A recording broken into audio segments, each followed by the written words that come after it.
Assalamualaikum warahmatullahi wabarakatuh. Alhamdulillahirrabbilalamin. Wabihi nasta'inu ala umuri dunia waddin. Wassalatu wassalamu ala asrafi anbiya'i wal mursalin wa ala alihi washabihi ajmain, amma ba'du. Pertama-tama marilah kita panjatkan puja puji beserta syukur atas ilahi Rabbi yang mana berkatnya kita bisa berkumpul. Salawat beserta salam marilah kita curah limpahkan ke baginda kita yakni Habibi wa nabiyana Kangjeng Nabi Muhammad sallallahu alaihi wasallam. Tak lupa kepada para sahabat sareng ka para tabi'in yang turut kamantena dugi kiamat kiamah, amin ya rabbal alamin. Pada kesempatan kali ini di sini saya akan menjelaskan mengenai dasar ajaran Islam. Ketika berbicara masalah dasar ajaran Islam, Islam merupakan agama samawi yang memiliki ajaran yang sangat sempurna. Semua masalah diatur dalam Islam, sehingga tidak ada satupun masalah yang tidak ada ketentuannya dalam Islam. Kesempurnaan Islam ini ditunjang oleh ketiga sumber ajaran, yakni Al-Quran dan Sunnah sebagai sumbernya pokoknya, serta ijtihad sebagai sumber pelengkapnya. Untuk memahami ajaran Islam secara keseluruhan memang dibutuhkan waktu yang tidak sebentar. Tidak banyak umat Islam yang mengetahui ajaran Islam secara menyeluruh. Bahkan masih banyak umat Islam yang hanya menganut Islam secara formal saja dan sama sekali tidak mengetahui ajaran Islam itu seperti apa. Untuk mendasari pemahaman Islam yang lebih luas, perlu dipahami dulu dasar-dasar Islam atau yang sering disebut kerangka dasar ajaran Islam. Dengan memahami kerangka dasar ini, seseorang dapat memahami gambaran ajaran Islam secara keseluruhan. Masalah inilah yang akan diuraikan di bawah ini secara singkat. Dengan uraian singkat ini diharapkan para pembaca, khusus mahasiswa, memiliki pemahaman dasar tentang ajaran Islam. Pengertian dasar ajaran Islam. Dalam Kamus Bahasa Indonesia, kerangka memiliki beberapa arti, diantaranya adalah garis besar dan rancangan. Kerangka dasar berarti garis besar atau rancangan yang sifatnya mendasar. Dengan demikian, kerangka dasar ajaran Islam maksudnya adalah garis besar atau rancangan ajaran Islam yang sifatnya mendasar atau yang mendasari semua nilai dan konsep yang ada dalam ajaran Islam. Dasar ajaran Islam sangat terkait erat dengan tujuan ajaran Islam secara umum, tujuan pengajaran Islam dan pendidikan agama Islam, khususnya di perguruan tinggi, adalah pembina mahasiswa agar mampu memahami, menghayati, meyakini, dan mengamalkan ajaran Islam sehingga menjadi insan muslim yang beriman, bertakwa kepada Allah SWT, dan berakhlakul karimah, dan anggota badannya selalu melakukan perintah-perintah Allah dan menjauhi semua larangannya. Dari uraian yang saya sebutkan dapat juga dipahami bahwa iman tidak hanya tertumpu pada ucapan lidah semata. Kalau iman hanya didasarkan pada ucapan lidah semata, berarti iman yang setengah-tengah atau imannya orang munafik, seperti yang ditegaskan Al-Quran dalam surat Al-Baqarah ayat 2. Bismillahirrahmanirrahim. Wa minan nasi may yaqulu amana billahi wa bil yaumil akhir wa ma hum bimu'minin. Yukhadi'una Allah alladhina amanu wa ya'du'u illa anfusahum wa ma yash'urun. Artinya, di antara manusia ada yang mengatakan kami beriman kepada Allah dan hari kemudian, padahal mereka itu sesungguhnya bukan orang-orang yang beriman. Mereka hendaknya menipu Allah dan orang-orang yang beriman, padahal mereka hanya menipu dirinya sendiri, sedangkan mereka tidak sadar. Quran Surat Al-Baqarah. Iman juga tidak hanya diwujudkan dengan keyakinan hati semata. Dalam hal ini Al-Quran Surah An-Naml ayat 27 yang menegaskan wajahadu biha wastaiqon taha angpusahum dulman wa uluwan pangdur kayfakana akibatul mufsidin. dan mereka mengingkarinya karena berjahalimah dan kesombongan mereka, padahal hati mereka meyakini kebenaran. Maka perhatikanlah betapa kesudahan orang-orang yang berbuat kebinasaan. Dan iman juga tidak dapat diwujudkan dalam bentuk amal perbuatan semata. Kalau al itu saja ditonjolkan, maka tidak ubuhnya seperti perbuatan orang munafik sebagaimana yang disebutkan dalam Al-Quran surah An-Nisa ayat 4. Innal munafiqina yukhadi'una Allah wa huwa khadi'una wa idza qamu ila sholati qamus shalah yura'una an-nasa wa la yadhkurun. Sesungguhnya orang yang munafik itu menipu Allah dan Allah akan membalas tipu mereka. Dan apabila mereka berdiri untuk sholat, mereka berdiri dengan malas, mereka bermaksud riya atau pamer di hadapan manusia, dan tidaklah mereka menyebut Allah kecuali sedikit pun. Qiyas An-Nisa. Untuk mengembang konsep kajian akidah ini, para ulama dengan ijtihad menyusun suatu ilmu yang kemudian tersebut dengan ilmu tauhid. Mereka juga menanamkan dengan ilmu kalam, usuluddin atau teknologi Islam. Ilmu-ilmu ini membahas lebih jauh konsep-konsep akidah yang termuat dalam Al-Quran dan hadis dengan kajian-kajian yang lebih mendalam yang diwarnai dengan perbedaan pendapat di kalangan mereka dalam masalah-masalah tertentu. Terus yang kedua itu syariah. Secara etimologi, syariah berarti jalan ke sumber air atau jalan yang harus diikuti, yakin jalan ke arah sumber pokok bagi kehidupan. Orang-orang Arab menerapkan istilah ini khususnya pada jalan setapak menunjukkan puhung air yang tetap dan diberi tanda yang jelas terlihat mata. Adapun secara etimologis, syariat berarti semua peraturan agama yang ditetapkan oleh Allah untuk kaum muslimin, baik yang ditetapkan dengan Al-Quran maupun sunnah Rasul. Mahmud Syahdur mendefinisikan syariat sebagai aturan-aturan yang disyariatkan oleh Allah dan disyariatkan pokok-pokoknya agar manusia ini sendiri menggunakannya dalam hubungan dengan Tuhannya, dengan saudara sesama muslim, dengan saudara sesama manusia, dan alam semesta, serta dengan kehidupan. Menambahkan bahwa syariat merupakan cabang dan ari akidah yang merupakan pokoknya.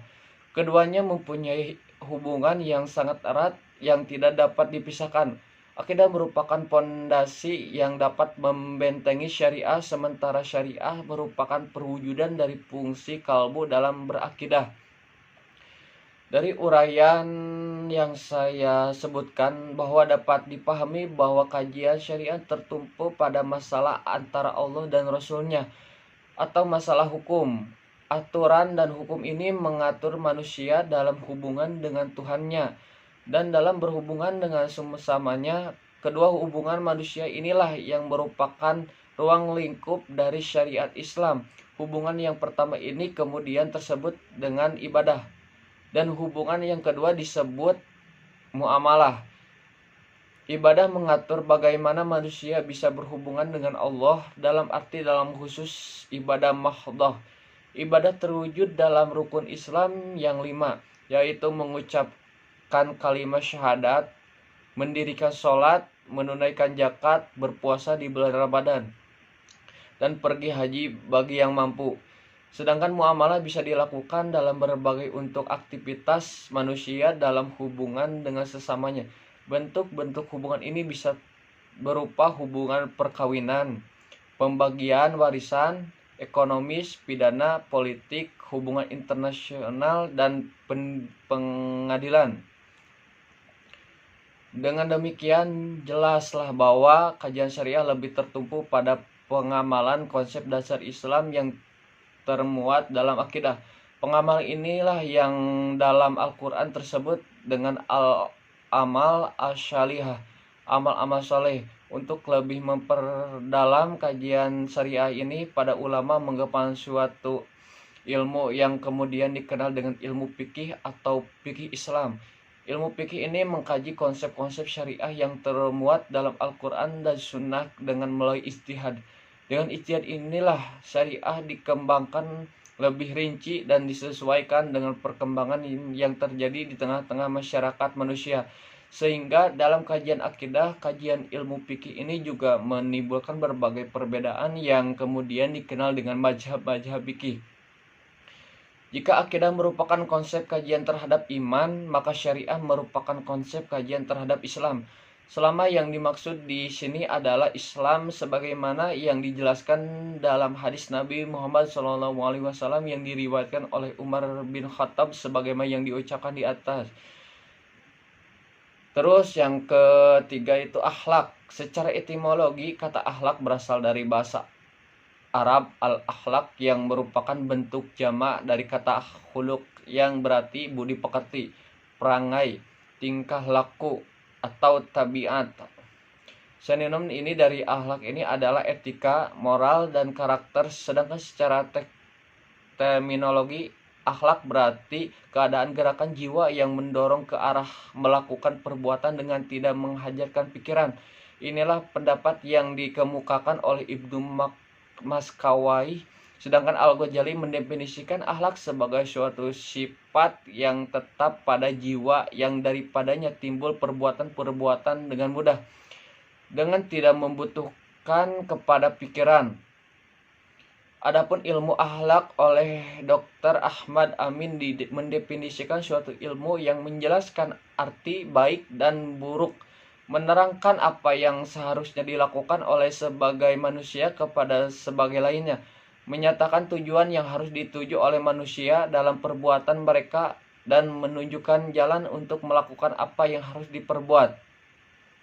Dalam pengertian di sini dijelaskan bahwa kajian akhlak adalah tingkah laku manusia, atau tepatnya nilai dan tingkah laku yang bisa bernilai baik, mulia, atau sebaliknya bernilai buruk, tercela. Yang dimulai di sini adalah tingkat laku manusia dalam berhubungan dengan Tuhan, yakni dalam hubungan ibadah, melakukan ibadah, dalam hubungan dengan semua samanya, yakni dalam berhubungan amalah, atau dalam melakukan hubungan sosial antar manusia, dalam hubungan dengan akhlak hidup yang lain seperti binatang dan tumbuhan, serta dalam hubungan dengan lingkungan dan benda-benda mati yang juga merupakan makhluk Tuhan.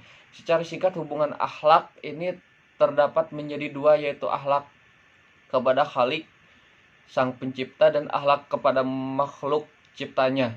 Akhlak merupakan konsep kajian terhadap ihsan. Ihsan merupakan ajaran tentang penghayatan dan hadirnya Tuhan dalam kehidupan melalui penghayatan diri yang sedang menghadapi dan berada di depan Tuhan ketika beribadah. Ihsan juga merupakan suatu pendidikan atau latihan untuk mencapai kesempurnaan Islam dalam arti sepenuhnya kafah, sehingga ihsan merupakan puncak tertinggi dari keislaman. Seorang ihsan ini baru tercapai kalau sudah dilalui dan tahapannya sebelumnya, yaitu iman dan Islam. Orang yang mencapai predikat ihsan ini disebut muhsin. Dalam kehidupan sehari-hari, ihsan tercermin dalam bentuk akhlak yang mulia, akhlakul karimah. Inilah yang menjadi misi utama diutusnya Nabi Muhammad SAW ke dunia, seperti yang ditegaskan dalam sebuah hadis, sesungguhnya aku diutus hanyalah untuk menyempurnakan akhlak mulia. Terus yang keempat itu hubungan antara akidah syariah dan akhlak. Akidah syariah dan akhlak mempunyai hubungan yang sangat erat, bahkan merupakan satu kesatuan yang tidak dapat dipisahkan. Meskipun demikian, ketiganya dapat dibedakan satu sama lain. Akidah sebagai konsep atau sistem keyakinan yang bermuat elemen-elemen dasar Islam, menggambarkan sumber dan hakikat keberadaan agama.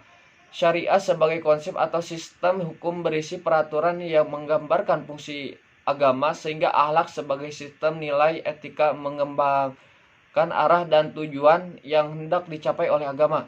Oleh karena itu, ketiga kerangka dasar tersebut harus terintegrasi dalam diri seorang muslim. Integrasi ketika komponen tersebut dalam ajaran Islam ibarat sebuah pohon. Akarnya adalah akidah, sementara batang dahannya dan daunnya adalah syariah, sedangkan buahnya adalah akhlak.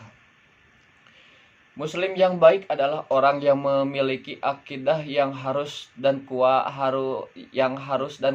yang mendorongnya untuk melaksanakan syariah yang hanya ditunjukkan kepada Allah sehingga tergambar akhlak yang mulia dalam dirinya.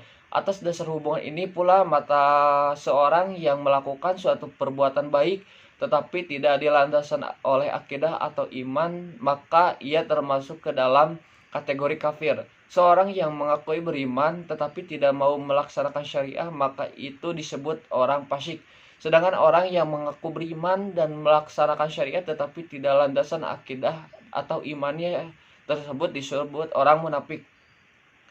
Demikianlah ketiga konsep atau dasar Islam ini memiliki hubungan yang begitu erat dan tidak dapat dipisahkan. Al-Quran selalu menyebutkan ketiganya dalam waktu yang bersamaan. Hal ini bisa dilihat dari berbagai ayat seperti surah An-Nur ayat 24. Wa'adallahu alladhina amanu minkum wa amilus solihati la yastakhlifunnahum fil ardi kama stakhlafal ladina min qablikum